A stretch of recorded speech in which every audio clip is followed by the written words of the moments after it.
with this, and the thing to remind ourselves is that the whole world is actually dealing with this. It isn't just an isolated case.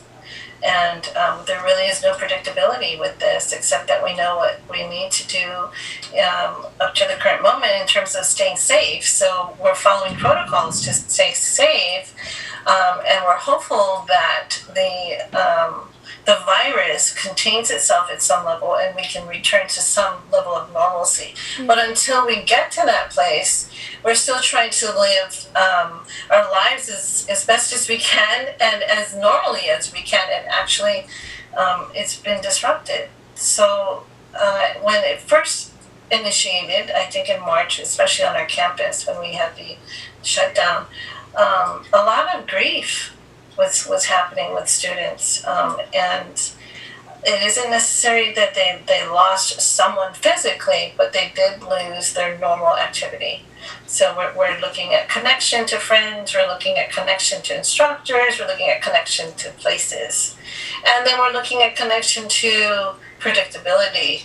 So even though we can't predict our lives entirely, we did have a really consistent level of predictability in which we could live our lives pretty normally. So grief was a huge one. And also during that time, I think students were getting ready to graduate. Oh, yeah. And so that was really difficult too, because we're looking forward to ceremonies and sharing the joy with other people, and then we're not able to do that. Mm-hmm. But they worked it out pretty spectacularly, I'd say, and there was adjustments, and that's the thing about human nature's resiliency.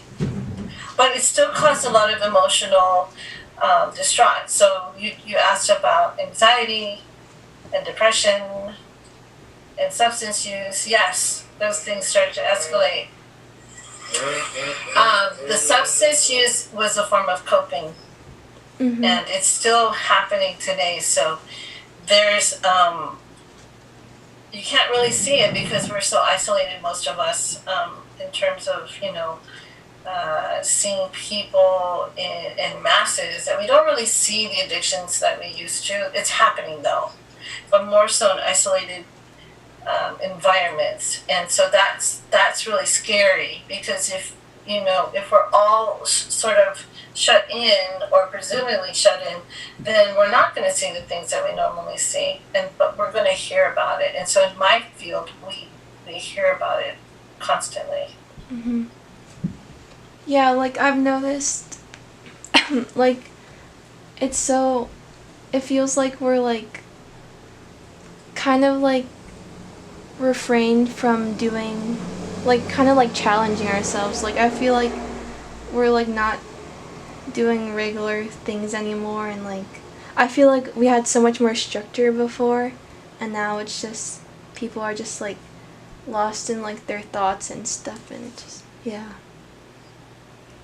and I totally align with that. So people are lost in their thoughts, but the biggest thing to realign ourselves with is other people, right? And not necessarily do we have to be in physical company of them, because ideally we really want that, but it's just not safe unless we know who we're with. Yeah. And for the most part we are being careful, but yet we're more stringent on taking chances. So we're all getting used to this virtual space, and so virtual spaces also can actually be used to connect, and that's what we're doing. In fact, you and I are doing that right now, and I want to encourage that. Like, this is really, I want to just say, like, for the older population, this method of connecting is really a little complicated. It's something that we're all learning how to do, for sure, but I think the younger generation, you guys have always been doing this. Yeah. And so it is something quite natural for you to do virtual meetings, chatting, all of this stuff, FaceTime, all of that stuff. And for the older generation, it was really a struggle.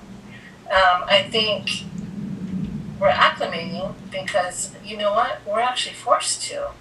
Mm-hmm. And I think it's a positive thing. Yeah. So it's a learning experience for many of us. But I think what's really difficult too with connecting online for the younger generation isn't so much